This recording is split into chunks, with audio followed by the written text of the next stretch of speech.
سلام و عرض ادب خدمت شما دوستای عزیز. امروز اومدیم با 3 تا کارت 5 میلیونی امروز رو براتون بگیریم و یه خبر مهم که قیمت تقریبی همستر در اومد. بریم جلوتر بهتون میگم. خب همستر رو لود کنیم بودو که تایم ویدیو زیاد نشه. بودو. خب کارت اول گیم فی توکن، این از این. کارت بعدی مارگین تریدینگ ایکسی. کارت بعدی هم تریگیم باته و خب اینم 5 میلیونه. خدا بده برکت. خب بریم سراغ این اخبار مهمی که میخوام بهتون بگم. صرافی get.io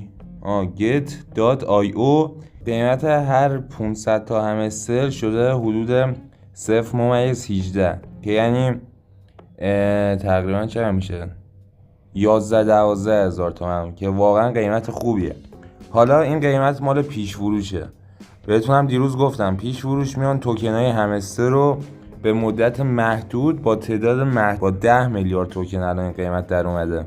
خب میان میذارن خرید و فروش میکنن و یه قیمت حدودی دستمون میاد که دیروز همه اینا رو توضیح دادم و فعلا حالا معلوم نیست توکنای کاربر تلگرام بیاد روش چقدر قیمت میگیره که باید اینو ما در آینده ببینیم.